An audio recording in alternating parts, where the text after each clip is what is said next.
परम पिता परमात्मा पूर्ण ब्रह्म सारी सृष्टि के रचने वाले कुल मालिक कुल धनी कबीर परमेश्वर जी की असीम रजा से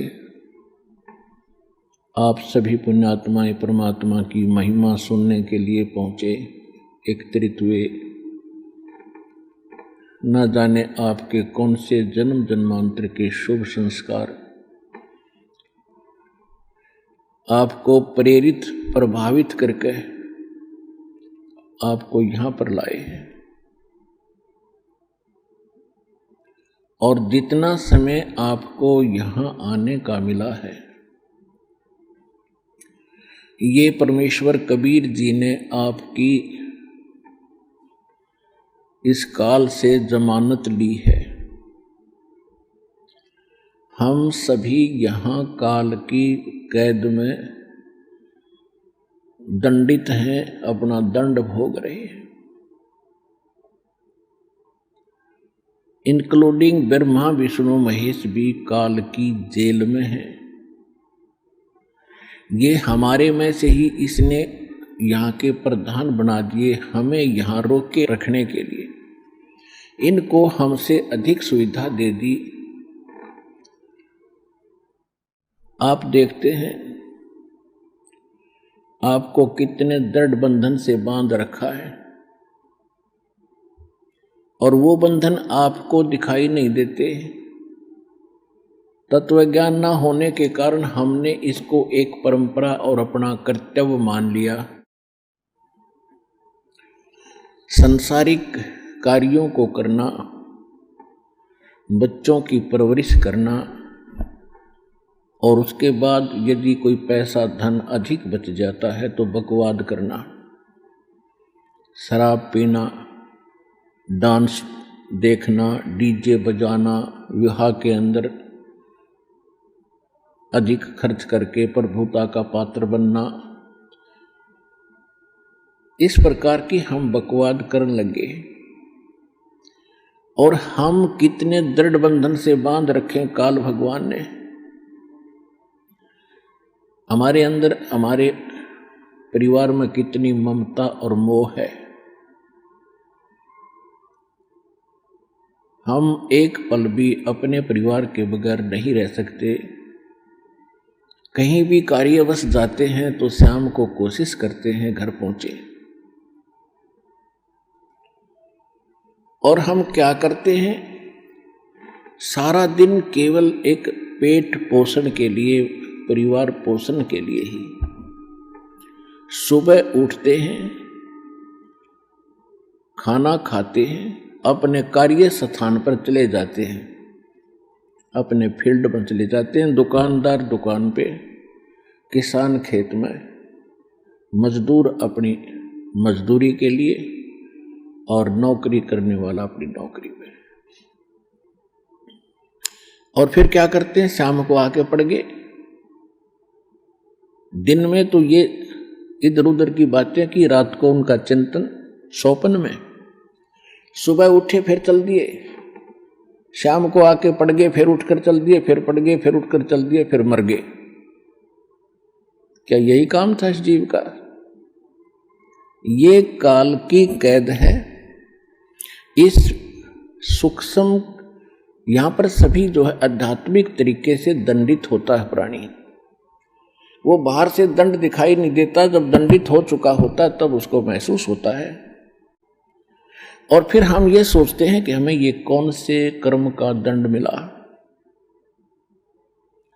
ये कैद हमने जो यहाँ प्राप्त हुई, ये तो हमारी गलती बाहर की थी, हमने इस कैद से बाहर की थी, जेल से बाहर की थी, उस अच्छे स्थान पे सतलोक में। उसके बाद जो हम जेल में भी गलतियां कर रहे हैं, वो दंड यहाँ पर अलग से भोग रहे हैं। जेल में कोई बंदी, वहाँ कोई अलग से कोई शरारत करता है, उसको अलग से दंड दिया जाता है। और जो उसने बाहर दंड किया वो तो वो भोग ही रहा, क्योंकि जेल के अंदर है। तो हम यहाँ काल की जेल में हैं, और सुबह और शाम इसने हमें इतना व्यस्त कर दिया कि हमें एक पल की चैन नहीं। आध्यात्मिक तरीके से इसने हमें इतना बांध दिया। अब परमात्मा आपकी जमानत लेता है इस काल से। कहते हैं कर ले गुरु वकील मुकदमा भारी है। परमात्मा आपके मोक्ष प्राप्ति के लिए ना जाने कितने रोल करता है, कितनी भूमिका करते हैं। कहते हैं 100 छल छिद्र मैं करूं अपने जन के काज। वो परमात्मा आपकी वकालत करके आपकी जमानत लेता है कि इसको 2 दिन के लिए जमानत दे दो, फिर मैं वापस यहीं छोड़ दूंगा। ये 2 दिन सुख का सांस ले आवे सतलोक आश्रम बरवाला जिला हिसार में।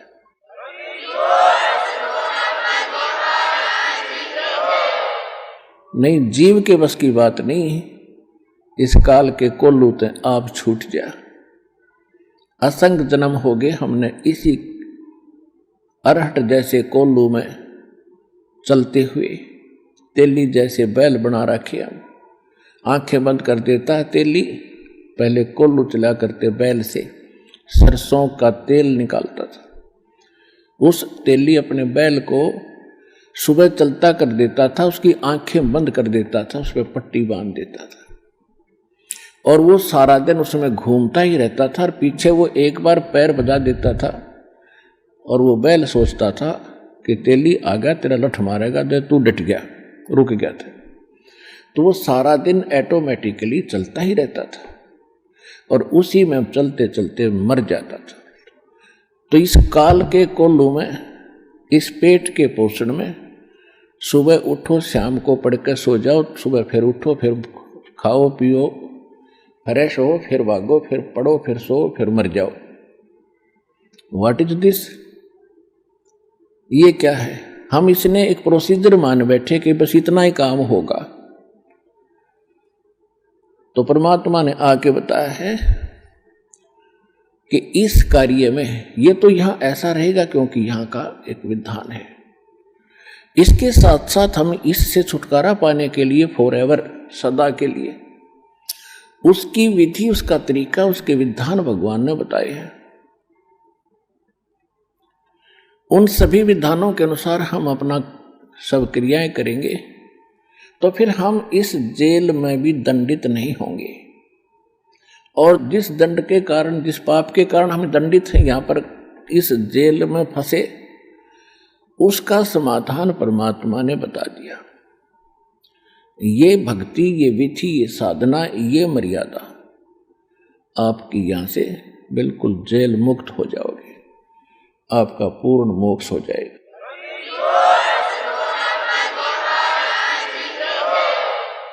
तो उसको आपने अब ग्रहण करके इस मनुष्य जीवन को सफल करना है।